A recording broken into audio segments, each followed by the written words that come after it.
Hello guys, welcome back. In previous lecture we have seen how to install Git on a Windows system. In this lecture we are going to see how to install Git on a Linux system. But so far we have a laptop which runs as a Windows system. We don't have any Linux system, right? This is where we can take advantage of cloud services. In my case, I'm using AWS Cloud to create a Linux system or Linux server. But in AWS server, we call it as a EC2 instance.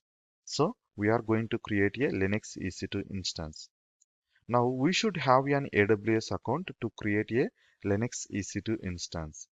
I have already an AWS account. I'm going to use my AWS account. If you don't have an AWS account, don't worry. I have created separate lecture for how to create an AWS account and how can you launch a Linux EC2 instance on AWS Cloud. Those videos are available at the end of this Git course. Please go and watch there.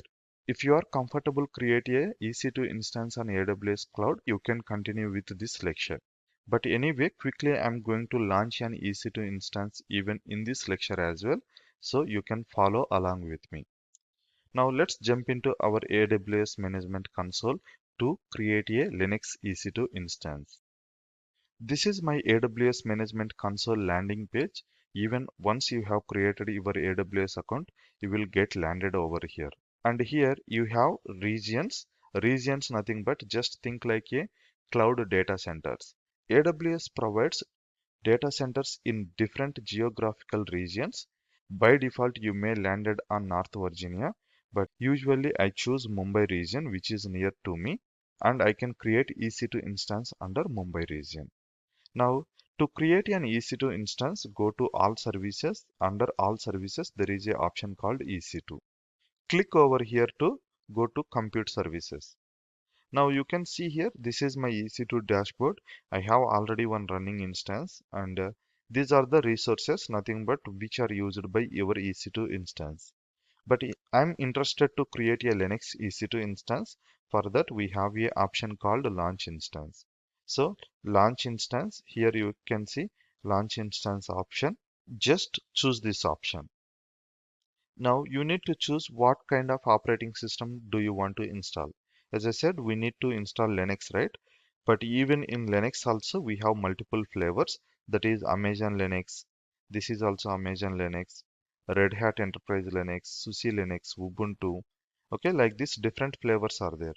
But in our case, we are going with Amazon Linux. It is something like CentOS only.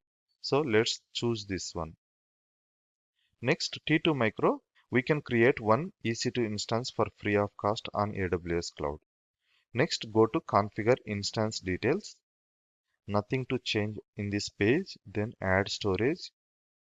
Even here also nothing to change. Then add tags. Here I'm going to name it as a developer.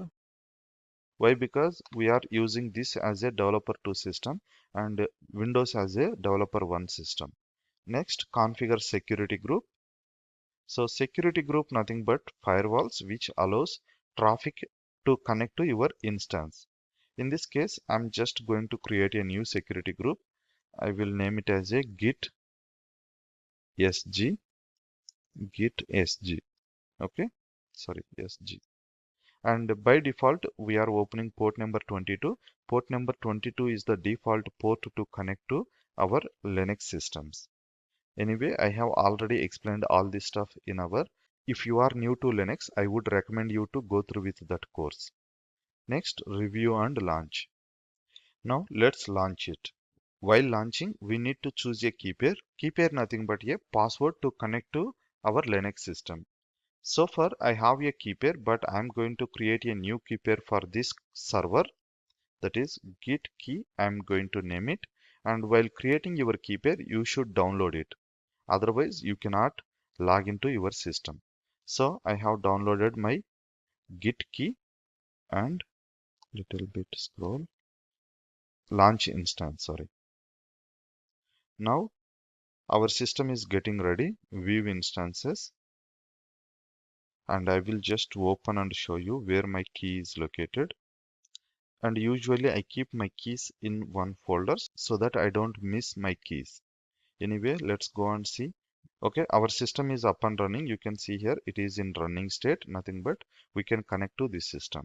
And to avoid viewing all instances, I'm going to just use the tag like name, and name of our server is developer2 system, so that we can able to see only developer2 system. Let me scroll it up. So we need to use public IP to connect to our Linux system, and we also have a private IP, but we don't use private IP. Private IP is for internal communication. Anyway, I have explained this in our Linux course. There you will get all this information. Now let's connect to this system. To connect to this system, we need a software called MobiXterm. So you can just go, okay, search for google.com, and if you search for MobiXterm, you will get a MobiXterm link, and it takes into website. And if you scroll down, you can see here get MobiXterm. From here you can download free version for our case. I have already downloaded and installed MobiXterm on my laptop. So just open MobiXterm to connect to Linux system. This is MobiXterm which I have installed and opened on my system. Go to session and SSH. Give the IP address over here, and advanced settings. Here we should provide the our key pair. Without this key pair we cannot able to log in. Then EC2 minus user. Okay, this is the default user to connect to a Linux system. Next, just to OK to connect. That's it.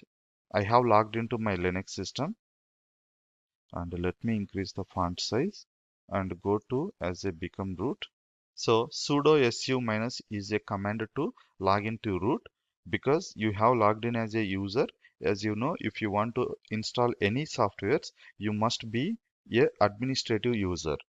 Usually in Windows, we call it as a administrative user. On Linux, we called him as a root user. Root user have the privileges to install any packages on our Linux system. Now, if I search for Git over here, you can see it is saying that command not found. Nothing but I don't know what you are talking. Now let's install Git. To install Git, yum install Git and just enter. Now I would like to install this Git. So Git installation is completed. Now if I execute Git, and you can see this time it is saying that syntax error, not saying that command not found. Okay, all right. This is how we can install Git on Linux system, and even you can check out for Git version. Git minus minus version is a command to check the Git version. That's all for this lecture. See you in the next video.